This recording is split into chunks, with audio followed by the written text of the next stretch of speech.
नमस्ते हजुरहरूलाई। आज पनि हजुरहरूलाई एउटा जानकारीमूलक भिडियो लिएर उपस्थित भएको छु। आजको जानकारी नै छ दुई चक्के सवारी साधन अथवा बाइक तथा स्कुटरमा चढ्नुका फाइदाहरू अथवा त्यो चढ्दाखेरि चाहिँ हामीलाई के कुरामा चाहिँ सहज हुन्छ भन्ने कुराहरूमा छोटोमा जानकारी दिन चाहन्छु। ढिला नगरी सिधै त्यतै जाउँ है त। स्कुटी तथा बाइकमा चढ्दाखेरि चाहिँ हाम्रो के हुन्छ भन्दाखेरि चाहिँ अलि भिडभाड हुने अथवा सहरी क्षेत्रहरूमा चाहिँ जाममा पनि सानो सानो ठाउँबाट पनि छिराएर लिएर जान सकिने हुनाले अलिक छिटो गति हुन्छ क्या। र अलिकति खुल्ला ठाउँमा पनि अलिकति स्पिडको गति अलिक बढाउन सकिने भएकोले हामीलाई गन्तव्यमा छिटो पुग्न सकिन्छ। त्यसले गर्दाखेरि हामी स्कुटी तथा बाइक चढ्नुमा हामीलाई फाइदा हुन्छ। त्यस्तै अब स्कुटी त बाइक चढ्नुहरूमा चाहिँ हामीलाई के छ भन्दाखेरि चाहिँ इन्धनको पनि बचत हुन्छ कि हैन। अलिकति माइलेज पनि धेरै दिन्छ हैन। छिटो कुद्ने भएर चाहिँ अलिकति त्यो खपत पनि कम हुन्छ। त्यसले गर्दा खर्च कम हुने भएर चाहिँ त्यो पनि हामी फाइदाकै रूपमा लियौँ। मर्मत गर्न पनि अथवा त्यो रिपेयर गर्न पनि गाडीहरूभन्दा अलिकति कम खर्च हुन्छ क्या। पार्ट पूर्जाहरू त्यस्तै हरेक चिजहरू चाहिँ अलिकति सस्तो हुन्छ। त्यही भएर चाहिँ पनि सजिलो हुन्छ र कम खर्चिलो हुन्छ। सञ्चालनमा पनि सजिलो हुन्छ कि है। अब लिएर कहीँ हिँड्न जाँदाखेरि चाहिँ च्याप हुँदी अथवा त्यताउता पनि छिराउन सकिने हो, सजिलैसँग लिएर जान सकिन्छ। कुना हुँदी साँगुरो बाटोमा लिएर जान सकिन्छ। त्यो पनि हामीलाई सहज भयो। काठमाडौँ अथवा सहरी क्षेत्रमा चाहिँ पार्किङको एकदमै अवस्थित छ नेपालमा हैन। पार्किङको समस्या छ। ठुलो चारपङ्ग्रे गाडी लिएर गयो भने त पार्किङ गर्नै पाइँदैन। दिउँसोभरि घुमाउँदै रोडभरि घुमाएरै हिँड्नुपर्ने हुन्छ। तर मोटरसाइकल अथवा स्कुटी लिएर हिँडियो भने चाहिँ कुनै जहाँ यसो सानो सानो च्याप छ भने पनि त्यहाँ पार्किङ गर्न सकियो है। त्यसले गर्दाखेरि चाहिँ हामीले त्यो पार्किङ छिटो गर्न पाएर चाहिँ जे काम लिएर जाइन्छ हामी त्यो काम चाहिँ छिटो गरेर अथवा छरितोसँग गरेर आउन।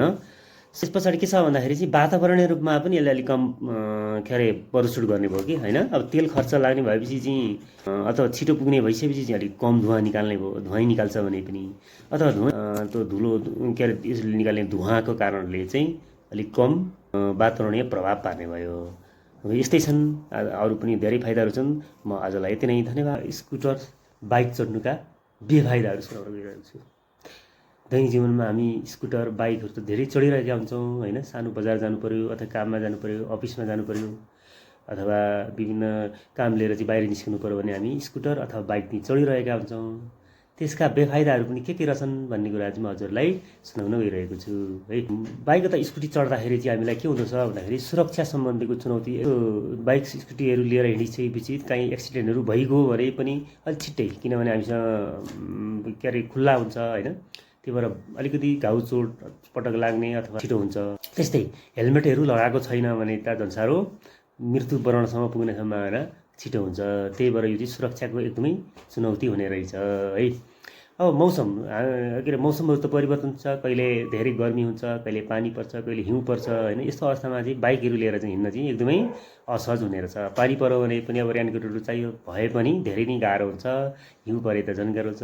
हावाहुरी चले पनि धेरै हामीलाई समस्या पर्ने हुन्छ बाइक लिएर हिँड्नलाई अथवा स्कुटी लिएर हिँड्नलाई।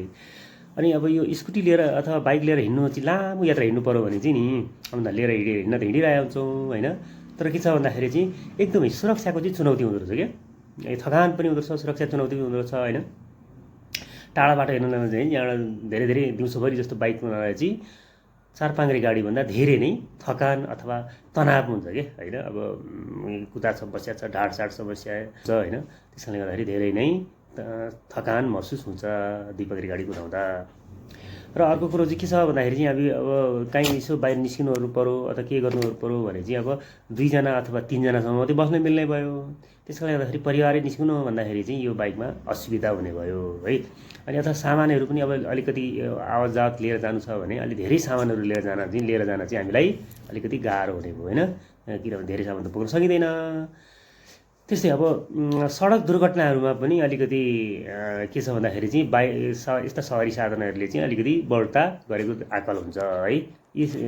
यो सानो च्यापमा पनि सजिलै छिराएर लिएर हिँड्न मिल्ने भएकोले चाहिँ ठुला गाडीहरूले त्यो आफ्नो साइडमा नदेखेर छिटो ठोक्किने अथवा हाम्रो ट्राफिक भाइहरूलाई पनि अलिकति सुरक्षा अथवा सडक व्यवस्थापनमा चाहिँ अलिकति कठिनाइ भएको बाइकहरू अथवा स्कुटीहरूले देखिन्छ। हस्त, धन्यवाद। यो भिडियो कस्तो लाग्यो? भिडियो राम्रो लाग्यो भने हेर्दै गर्नुहोला।